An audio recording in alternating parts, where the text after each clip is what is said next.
In this episode, we're going to make IP addressing and routing feel like a clear story about decision-making rather than a maze of numbers. Beginners often see IP addresses as random strings and routing as something that only network engineers need to care about. But in cybersecurity, addressing and routing determine where traffic goes, what can reach what, and what boundaries actually exist in practice. If you cannot reason about where traffic is supposed to go, you cannot reliably spot when it is going somewhere it should not. If you cannot reason about routing, you cannot understand many common attacks, like redirection, interception, or lateral movement across network segments. The good news is that you do not need to memorize every detail of networking to understand the essentials. You need a mental model of what an IP address represents, how networks are divided, how devices decide where to send packets, and what happens when those decisions are manipulated or misconfigured. An IP address is an identifier used at the network layer to locate a device or endpoint within a networked environment, and the key idea is that it has structure that supports routing. In Internet Protocol, IP, addresses are organized so that part of the address identifies the network and part identifies the host within that network. This structure is what allows routers to make forwarding decisions without needing to know every single device individually. A router can look at the destination address, match the network portion against its routing information, and decide which path to use to move the packet closer to the destination. For beginners, it helps to think of the network portion as a neighborhood and the host portion as a specific house. You do not need to know every house in a city to route a letter to the right neighborhood, and similarly, routers use network prefixes to forward packets efficiently. This structure makes the internet scalable, but it also means that mistakes or manipulation at the routing layer can redirect traffic in powerful ways. Subnets are the way we divide networks into smaller, manageable segments, and they matter for security because subnetting creates boundaries that can be used to control access. When you create subnets, you define which addresses belong to which segment, and you typically control traffic between segments through routing and filtering policies. This is one of the reasons segmentation is such a common security strategy. If a sensitive system is on a separate subnet, you can restrict which other subnets can reach it, reducing lateral movement opportunities for attackers. For beginners, the important concept is not doing math in your head, but understanding that subnetting is how you create structure in an address space. It is also how you express which devices are local neighbors and which are remote.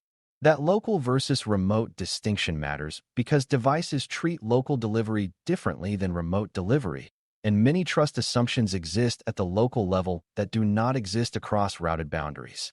Routing is the process of determining the path a packet takes from a source to a destination, and it happens through a combination of local decisions and router decisions. A device making an outbound connection first decides whether the destination is on the same local network. If it is local, the device can deliver directly on the local network using link layer mechanisms. If it is not local, the device sends the packet to a default gateway, which is a router that knows how to forward traffic to other networks. Each router then makes its own decision based on its routing table, which is essentially a map of which destination networks can be reached through which next hop. The key beginner insight is that routing is not a single global plan that every device shares. It is a chain of local decisions, and those decisions must align for traffic to flow correctly. When those decisions do not align, traffic can be dropped, misrouted, or looped. In security terms, routing determines reachability, and reachability determines attack surface. The concept of a routing table can sound complex, but it's easier if you think of it as a set of rules that match destination networks to outgoing paths. A router might have a route for a directly connected network, which means it can send packets out an interface to reach that network.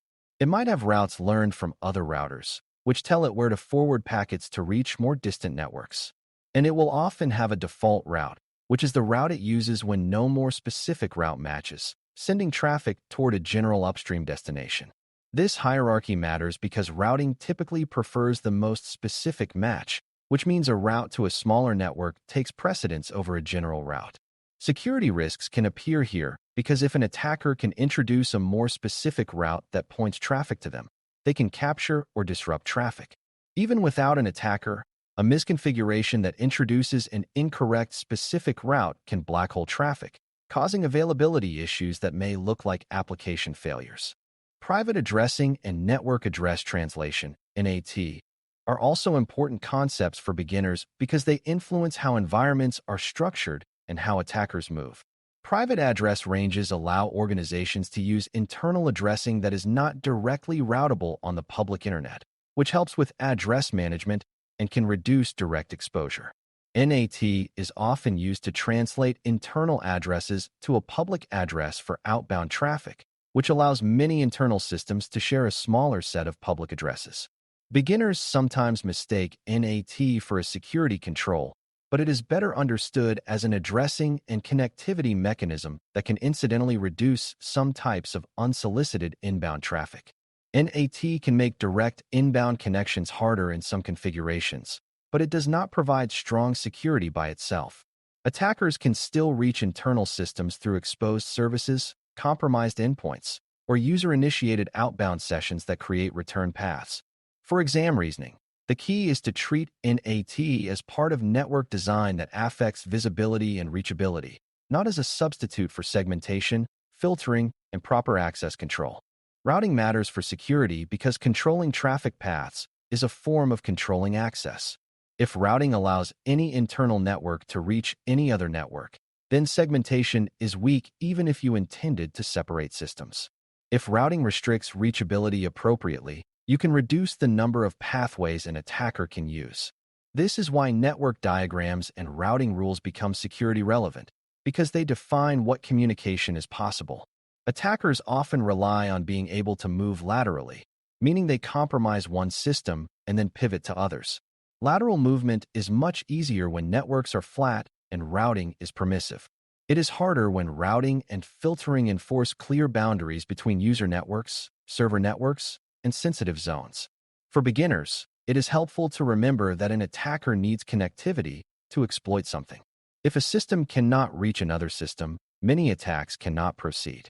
Routing is what makes reachability possible, so routing design is a core security control.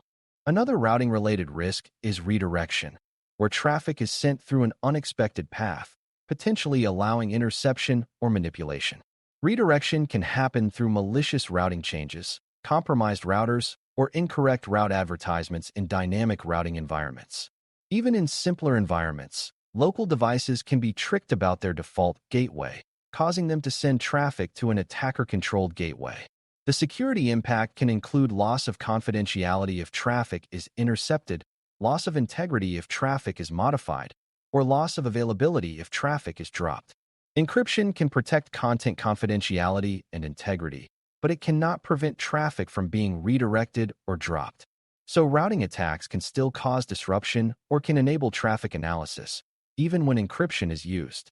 For beginners, the key lesson is that security is not only about protecting data content, but also about protecting the delivery path and the correctness of network control information. When control information is manipulated, everything above it can be affected. Misconfiguration is the most common routing risk in many environments, and it can create vulnerabilities even without an attacker.